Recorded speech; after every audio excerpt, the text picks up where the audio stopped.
Going? Yeah. Okay, rise like a biscuit. Oh, hush falls over the audience. There we go. Daniel suddenly realizes there's notes to be taken. He's excited.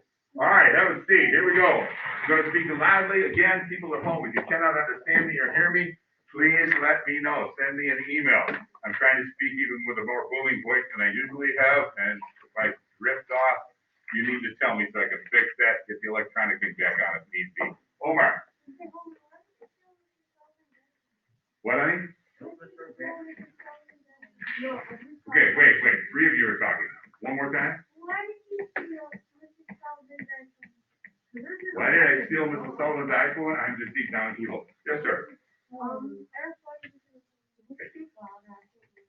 I know, I have a tiny voice. I tell you what, I will come over and scream in your ear. All right, here we go. Yes, ma'am.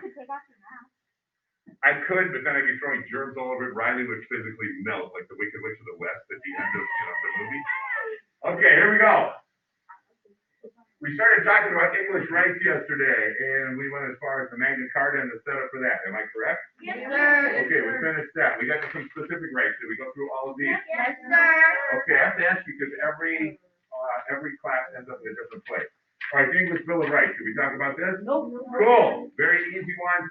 We'll get through this in no time at all. The English Bill of Rights signed in 1688 by William and Mary. This was another one of those things that, they had to concede some powers when they came onto the throne. Because, it had the Glorious Revolution there in England, and the English lords were only going to accept somebody that they thought that they were going to have in the right position so that they could be controlled. The English people had grown steadily more upset. I mean, think about all the way back to King John and moving forward.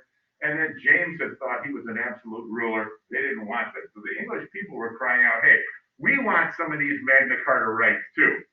And the Lord said, well, okay, let's do this thing. And so William and Mary signed the English Bill of Rights, which created more power for the common people in that House of Commons, that part of Parliament, like their Congress. And it also gave the Magna Carta rights that we talked about to all English people. So it extended that idea of trial by jury, being told what a person is accused of, habeas corpus, and also not being tortured to testify against oneself.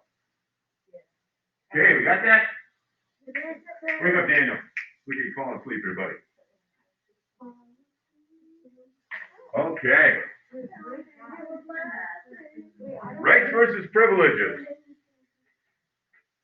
All right, rights versus privileges. Let's get this down. It's really important. A right belongs to a person by law, nature, or tradition. We talked about life, liberty, and property being natural rights. They're given by God to each human being. But there are also things. There are legal rights. You have the right to have an attorney present at questioning. They always tell you that when you're arrested. I know Gus knows that. Yes. That which belongs to a person by law, nature, or tradition. And then it might be that you go at Christmas and you start opening packages, and in your house, traditionally, it's always the right of the youngest kid to get the first present. So maybe that's your right by tradition. So a right is something that belongs to a person. This is as opposed to a privilege. A privilege is an advantage, favor, or immunity that is specially granted to a person. Now, this is huge. Say, for example, I don't know, Claire goes over to, you gonna invite her to your house? What? Claire goes over to your house? Sure. Okay, Claire goes over to your house.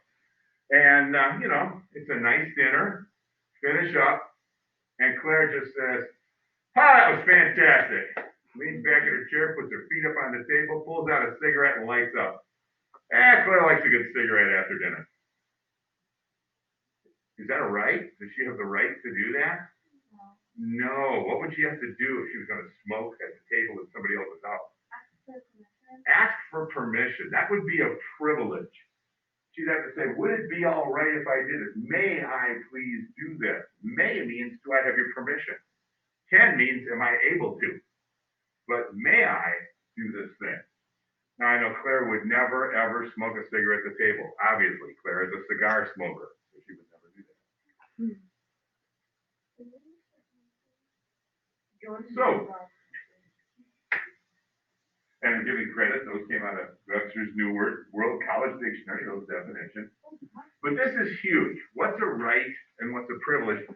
Because I'll tell you what, people nowadays want to tell you that they have rights, when in fact what they're looking for is privileges. You guys ready to go on? Yes, sir.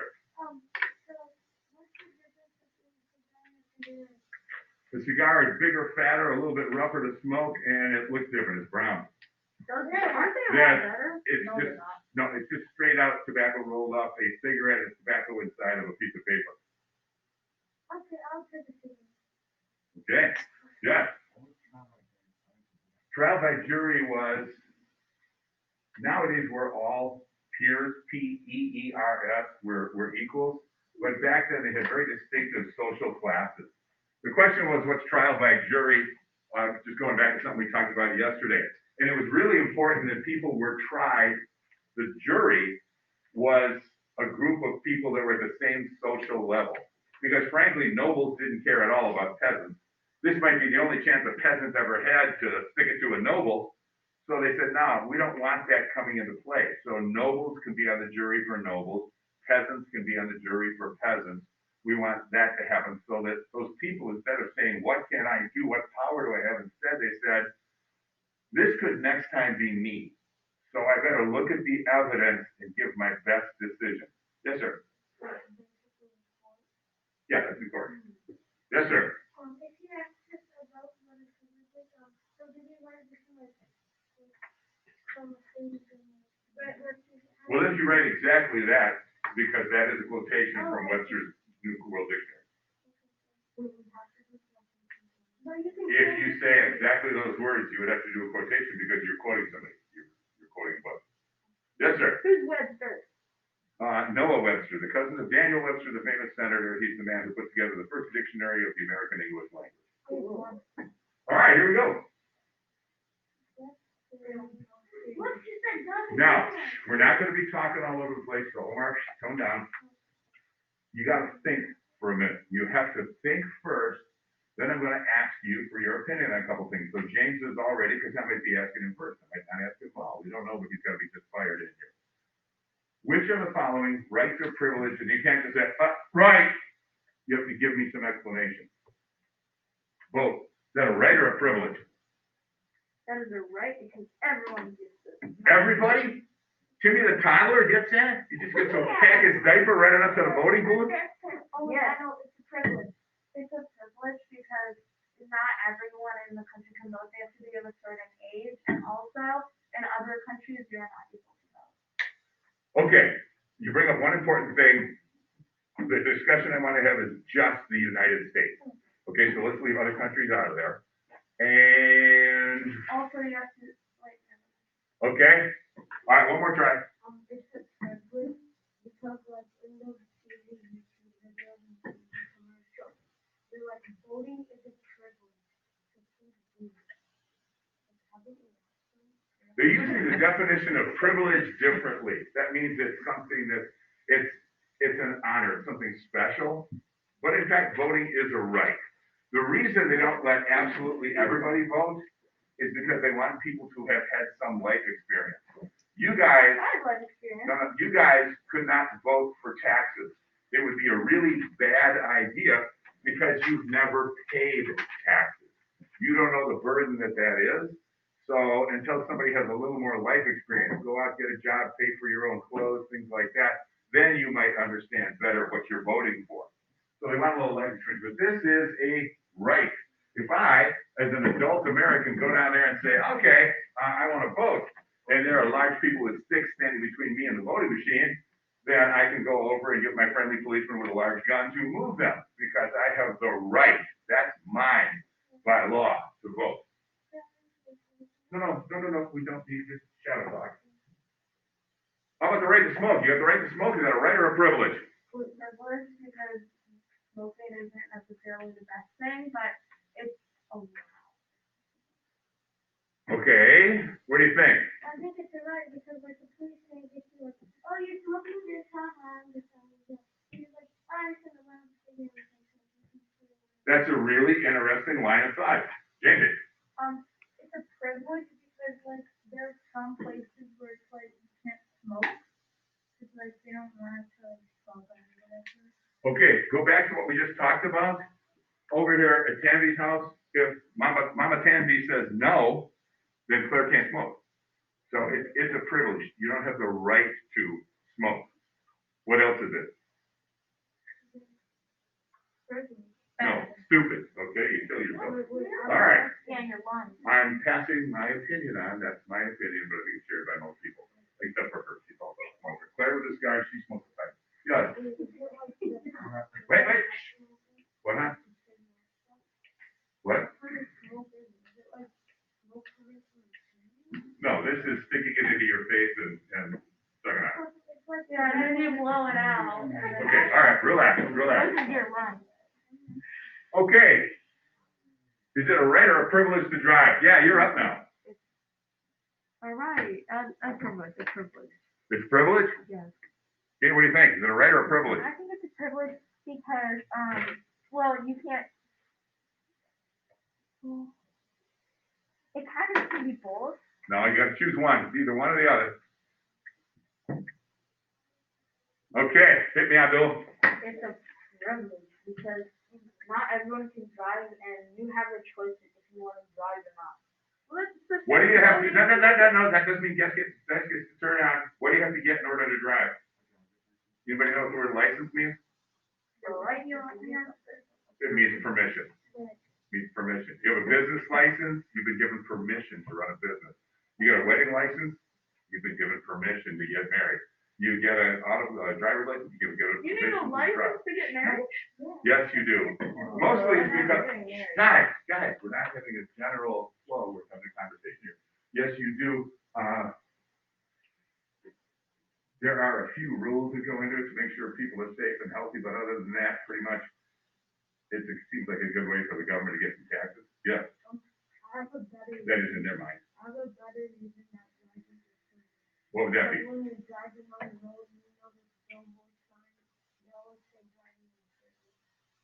Boy, you will believe whatever people say. Is it a right or a privilege to die? A right, it's a privilege. No, don't shout it out, raise your paw. You need permission. It's a privilege. It's privilege? What do you think? It's not actually it's right. Because like when you see those commercials about like. Okay, guys, stop talking. Okay, it's a right?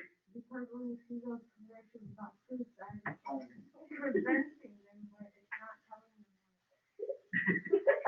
Okay, there is one crime and one crime only, which is not a crime to do, but it is a crime to try. Suicide. Yeah, because they say, you're nuts. We can put you away for this. We can restrict your liberties because you tried to do this thing. You're not in your right mind. So if you try, you can be forced into some kind of medical help for that. But do you have the right to die? Boy, that's one of those things they argue about. Because some people will say, yes, I'm in pain. I don't want to live anymore. So I would like to die. I'm going to kill myself or get somebody to help me kill myself. And there are other people that say, no, there's a thing called the sanctity of life. God gave it, the only God can take it away. Again, that's the two sides of the argument. Go home and ask your parents. Okay. Go to college, right or a privilege? I would say it's a privilege because you like work your way through middle school and high school to get to the college. Okay. Whose permission do you need? The college. The college. The colleges, right? That's why you apply to colleges. Some of them are going to say yes, some of them are going to say no. So you need the permission of the college. You might need the permission of the bank. Somebody's got to lend you money. You might need the permission of your parents, depending on how old you are, because they're probably going to help with the finances too. So you need several people's permission to go to college. Yes, sir? It's a privilege because again, there's a commercial where college is expensive. No, you may not tell us about any more commercials. All right. Join the military. Right or a privilege? Omar. It's a right because like that government can expect you from doing any military. It's a right. Okay. I want to be a sniper. Okay, yeah, it's a privilege. What do you think? It's it's a privilege because in those commercials, they have like a lot of, Guys, hush. they have like, they make a lot of commercials with the US Army and stuff, so they have this kind of commercial, it's like join the army, so it's like, you get to choose if you want to join the army. You get to choose. So why don't you get to choose to vote? I mean, I can say, don't care if not voting this time around. I have the right to do it. Nobody can stop me from doing it, but I don't have to do it. They can say, all right, Annalise, you're under arrest for murder. You have the right to remain silent. She said, no, I didn't.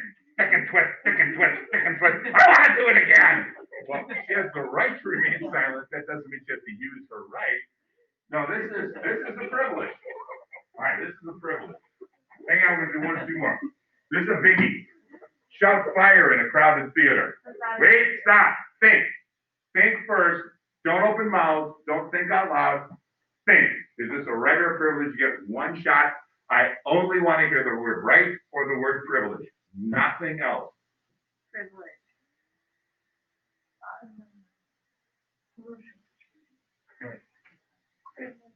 What? Like, privilege. Privilege. There's a key ingredient here we're missing. Turns out. What's the circumstance? What? If there's actually a fire. If there is actually a fire and you yell fire, then you could be saving lives. You have the right to do that. That's okay. If there is not a fire, how are most people injured when there's a fire in a crowded building? Because they're all trying to get out and then they all like push each other over. Exactly. People are trying to get out. They push each other over. They stomp at each other. More people are killed with the stomping on and injured by fire than are ever hurt by fires. People trying to get out. So if there's no fire, you can't yell that. Matter of fact, it's not a right or privilege. It's against the law. It's a crime to do that. The Supreme Court, when they had this in front of them, they said, hey, we have the right to free speech. We can do whatever we want to. This is actually the example they used. They said your freedom of speech does not extend as far as yelling fire in a crowded theater. You don't have the right to do that. No. Yes? So, not saying like can't either, but like if there wasn't a fire, what about like fire? Oh, what a great question. He said, what about fire drill? And the answer is that's training. You're pretty well told by teachers that this is a drill. You'd know if it was actually a fire. And again, that's one of those things that we can't have kids running and screaming and doing silly things. So we have to practice. And nowadays, businesses practice, in case there's an intruder, in case there's a fire, they have plans up on the wall. But what are you going to do if there's a fire? You're going to go over and read the plan on the wall? I mean, we have an emergency thing that's like, this thick. If one of you guys falls over and is choking, poor Riley, man, she can't get her breath. I'm going to walk over to chapter 3, page 2, section 6. Oh, I got to look up a phone number to call the nurse. I'll be right back. You can't do that. She's going to be dead. So person has to act right away. The only way to do that is to train for it. That's why teachers take CPR courses and stuff. So what if it's like one of those fire things Where it looks like what? Brothership paper fire. Well, most people can see the difference with that. So you don't have a right to put up a paper fire. Yeah, you can't even yell paper fire. You are really out to be a distraction today. Did you get up this morning and say, I would like to be annoying? My goal today. All right, let's see here. Here's another good one. Handle poisonous snakes. In church. There is, I told you, for the Quakers, there's a little part of the Bible that they really locked onto, and they said, okay, it says if someone slaps you on the cheek, offer them the other cheek. So Quakers don't fight. They just, no, I'm only hurting myself if I fight you back, so I refuse to. There's another section of the Bible which says if your faith is strong enough, you can handle poisonous serpents. And there are a couple of churches, very few, but there are a couple of them, up in like North Alabama, North Georgia, Tennessee area, where they actually do that to show that their faith is strong enough in the service. They will reach on in and pull out a water moccasin, a rattlesnake, whatever they happen to have, that they poisonous snake, and they will pray holding this thing in their hand, and then they will pass it on to the next person. So is that a right or a privilege? That's perfect. I see. Okay. Is it right?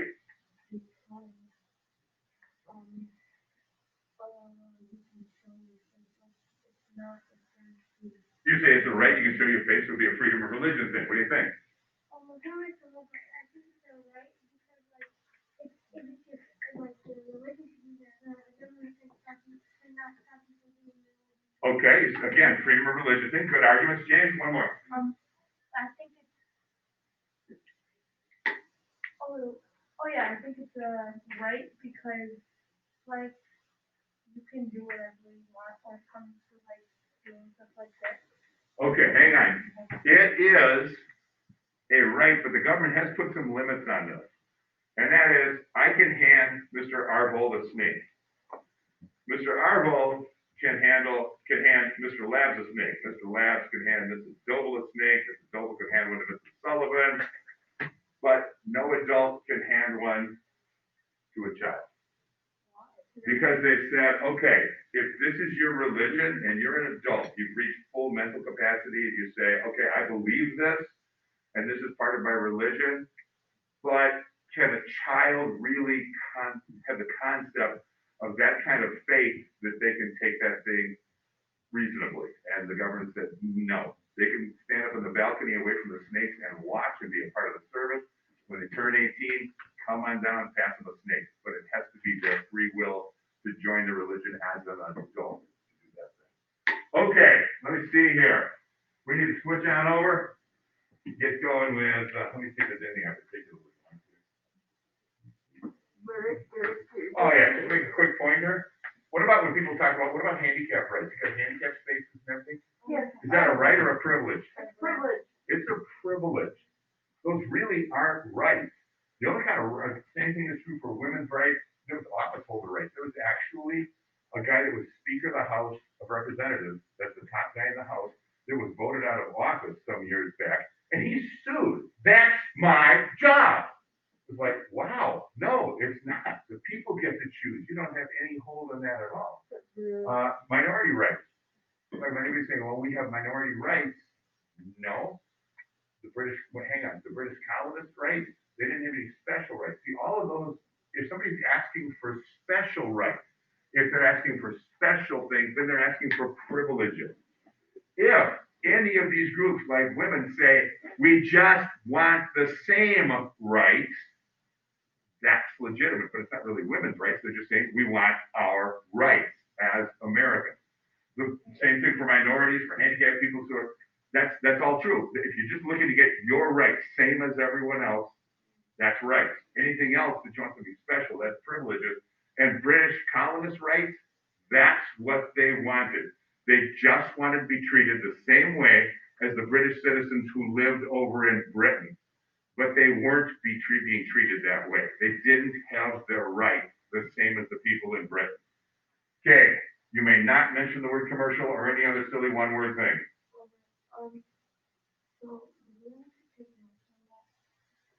Did you understand the idea? Yeah. Then you were golden, my friend. Omar.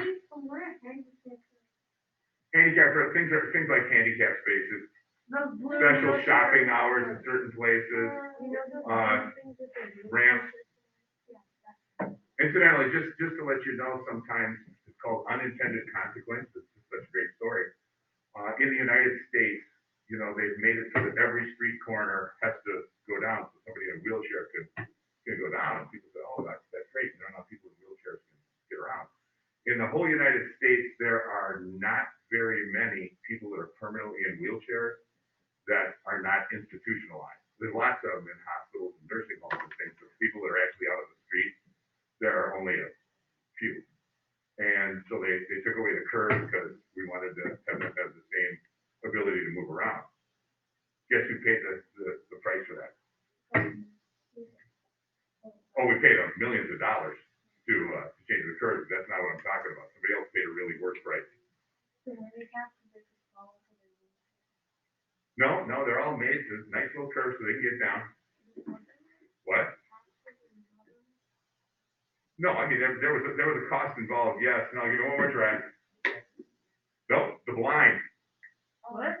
Tap, tap, tap, tap, no curve, right into the street. Oh. Hundreds, thousands of blind people have been injured walking into the street because they don't have the curve to tell them they're at the street anymore. Big city, you usually have dingers around if there's a blind person. They have things, ways of knowing. Out in the country where still you have to have little curves and everything, not so much. Okay. All righty, what else can I have here? So that's just called an unintended consequence. Yeah, not really what was planned. The idea seemed like a good one, but when in fact it happened, it didn't really work out like that. Hey, let's go on and talk about taxes. Taxes? You gotta pay taxes with dollars. Yeah, dollars taxes. Is this like the next? This is the next thing. Okay, what's the thingy? Taxes. Oh, cool. That's not boring at all. Well, oh, it isn't. It isn't. Boring. What a What do you think these things? what a gun. Yeah. What a gun to move. All right. Yeah. Okay. So here we go. New idea. Taxes. The British government had paid a lot for wars. Okay.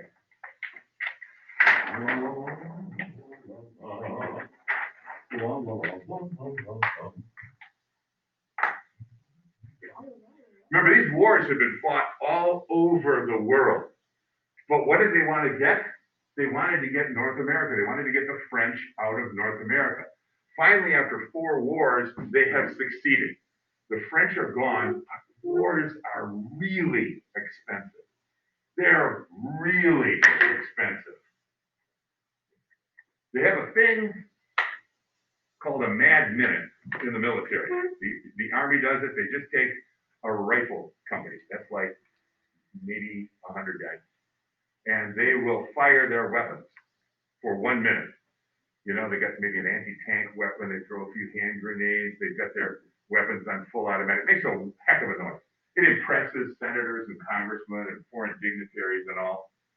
That 1 minute today costs about $3 million for 100 soldiers to fire for 1 minute. All up, $3 million. Woo! War is expensive, but you can't go and get those bullets back. They're gone. Okay, and along the way, what happens? Uniforms get ripped, they have to be replaced, boots wear out, guns become broken, things get bombed and exploded and shot. So war is really expensive, and the British government has just fought 4 wars. And each of these, they lasted for years. So doggone, they're in a lot of debt. And they look around and they say, okay, now we promised the merchants here, if they paid taxes, which they did during the 7 Years' War, the French and Indian War, that they would become wealthy afterwards. So we really can't tax them anymore. They've been paying a good burden. Hey, you know what? Why don't we have the American colonists pay some special taxes? We'll only tax them to pay for the wars. Not just the wars in North America, but all over. They said, hey, since we kicked the French out, all these colonists are safer, so they should really pay for the war. And so the first time they tried this was in 1765. Remember, the Treaty of Paris was 1763. So this is only a year and a half, maybe 2 years after the end of the French and Indian War. And the British said, yeah, let's make the Americans pay. And what the Stamp Act did was it put a tax on all legal documents, dice, playing cards, a few other things. Newspapers. It said, okay, if you buy these things, you have to pay a tax. So people need lots of legal documents. Okay, so Talal is getting married. He needs a marriage license, legal document, has to pay a tax. And let's see here, you got Cha-Cha over here. He wants to sell his house. So he's going to have a mortgage, a bill of sale, whatever he's going to have. legal documents, gonna need to have, pay a tax on that. What else? Riley here. She's, well, mom's all over dead. She needs a death certificate, legal documents, gotta pay a tax. If you wanna buy a newspaper, gotta pay a tax. Wanna buy some playing cards, gotta pay a tax. Dice, gotta pay a tax. All legal documents, man, there are so many legal documents needed. These people, they're the only people in the whole British Empire, the American colonists, who are paying this tax, not just to pay for it over in North America, but to pay for the whole war debt. And they're not happy. And they say taxation without representation is tyranny. This is huge. This is like the rallying cry of the American Revolution. If you tax us, but we have no voice in Parliament, in the group that makes the tax laws, then that's tyranny. King, you're a tyrant, you're a dictator, you're a beast. So they were not happy with this. And they let their unhappiness be known. You guys have heard Patrick Henry's speech to the Virginia House of Burgesses? Burgers. Apparently it's the House. Okay, so the Virginia House of Burgesses. That's the lawmaking body in Virginia. And Patrick Henry, what's his famous tagline from this speech? Give me liberty, give me death. Give me liberty. I'm not feeling it, Gus. No. Give it to me. I'm not good at yelling. Give me liberty, give me Make Omar yell. No. I need somebody that's really got the feeling there. Okay. Me? No, you break the. Go, bro. Let's hear it. No. I need give me liberty or give me death. Give me liberty or give me death. Still not feeling it. Can I get it yelling? Wait. Stand up. Get up on your desk. Yes. Ooh, Well, okay. can I do that? No. No. Dang it. Okay, get that fist up in the air. Now let's hear it. Give me liberty or give me death. Yes! Okay, now I'm motivated. Now I'm motivated. Can I do it more? Get up on the seat. Listen. That's what most people know about Patrick Henry's speech, give me liberty or give me death. Listen, please, very carefully. This is what he said right before that. Is life so dear, or peace so sweet, as to be purchased at the price of chains and slavery? Forbid it, Almighty God. I know not what course others may take, but as for me, give me liberty or give me death. Is life so dear, or peace so sweet, as to be purchased at the price of chains and slavery? And what do we hear nowadays all the time? Oh, be safe, be safe. I remember when my kids were little and they went on a playground and they were going down to the playground. They weren't even on any equipment. And there was like a little wall on the side of the stairs. One of my kids gets on there and they're like crawling down. And the supervisor runs up and says, "Wait! You can't do that! That's dangerous!" And I thought, he's like 1.5 feet above the stairs. I mean, if he falls over, great. He gets a scrape, then he'll learn not to fall over. The other side was a lawn. And that was even raised. You just roll over, you drop 1.5 inches onto a lawn, but it wasn't safe. We need rules. So here, he said, no. Life is not so sweet. Peace is not so dear. It's better to be dead or at war than it is to be bound in slavery. Yes. Am I going to repeat that 16 times so you can write it down? No.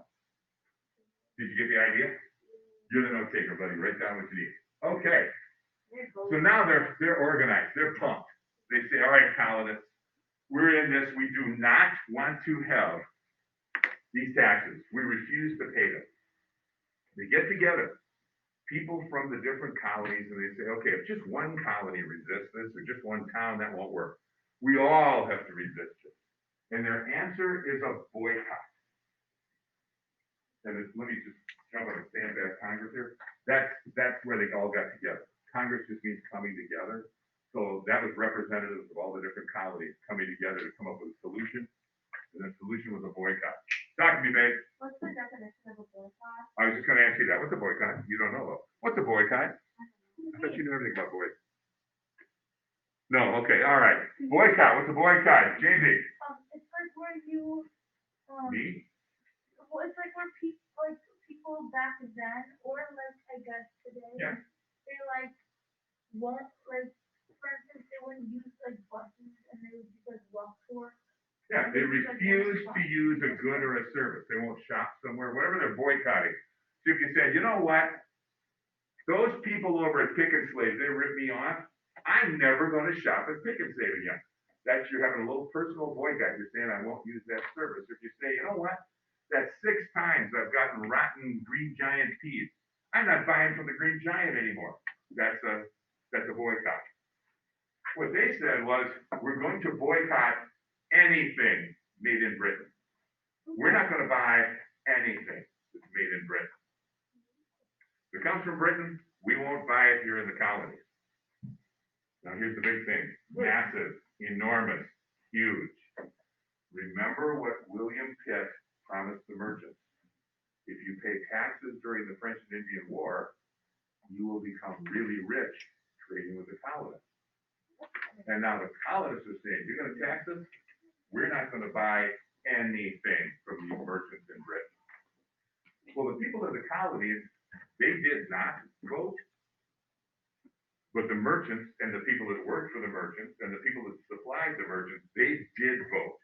And they were unhappy. So it worked. The Stamp Act was repealed. It was taken away. All right, so just kind of run through that one more time. Just make sure we get this all down. Wait, can you do the definition of boycott again? Boycott is refusal to do something. In this case, buy anything made in Britain. Okay, so you had the Stamp Act in 1765. The British government said, we're going to make the colonists in North America, just those guys, pay the war debt from all these expensive wars. Then Patrick Henry, among others, got up and said, hey, this is not right.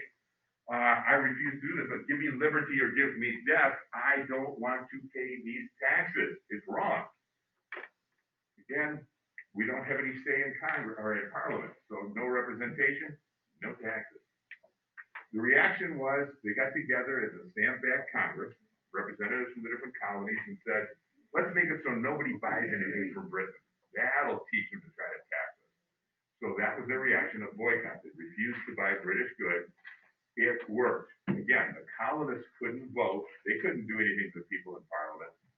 But the merchants and the people that worked for the merchants, the people that supplied the merchants, they did vote, and they let their will be known. You have to repeal this, and so it was repealed. The Stamp Act was taken away. That's what repeal means. Okay.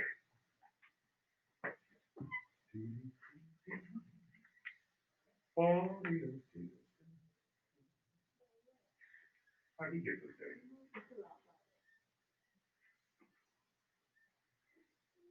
I don't know why it won't change, but that's all right. So the British government said, we've got to get money to pay for this. So how are we going to do this? Because those guys in America, they're just stupid colonists. They're just Americans. They don't understand this stuff. They were talking about people like Thomas Jefferson and Benjamin Franklin, some of the most brilliant men who've ever lived. And they said, no, they're just rubes. They're just from the country. They won't get this. So they said, we'll try this. The new set of laws was called the Townshend Acts.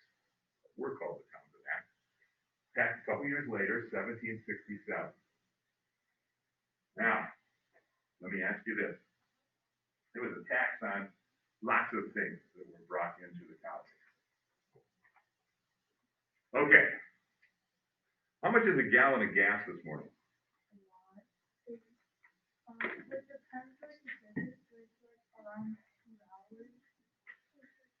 $2, and it's more than $2. How pretty good is it?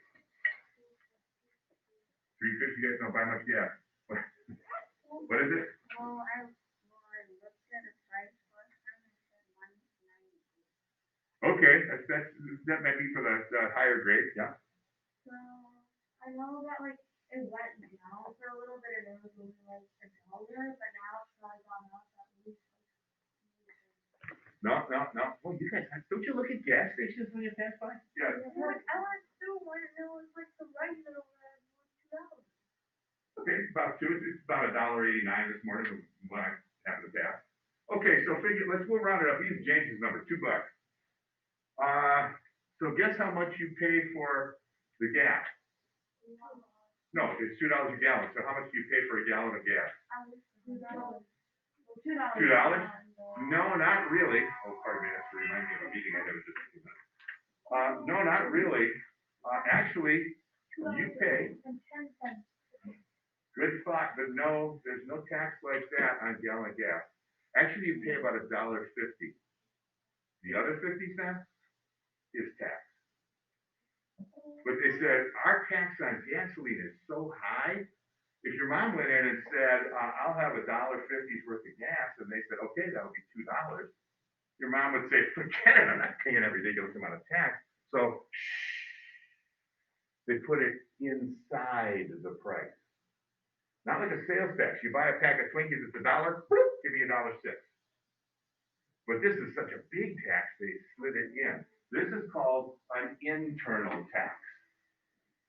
The stamp act, that has external taxes. An external tax is added to the price. That's like when you buy anything in the grocery store or at Walgreens or whatever, you bring it up and they add a tax and tell you what it is. The price is, $2 and they want $2.12. The 12 cents is the added tax. But you go get a gallon of gas that says $2, you pay $2, but 50 cents of that in the state of Wisconsin is tax. That's an internal tax. So they tried to do this. They said, they'll never understand it. They're too stupid. They're country people. But of course they did. So they had another boycott. The colonists had another boycott. And again, the Townsend Acts were taken off, except for the tax on tea.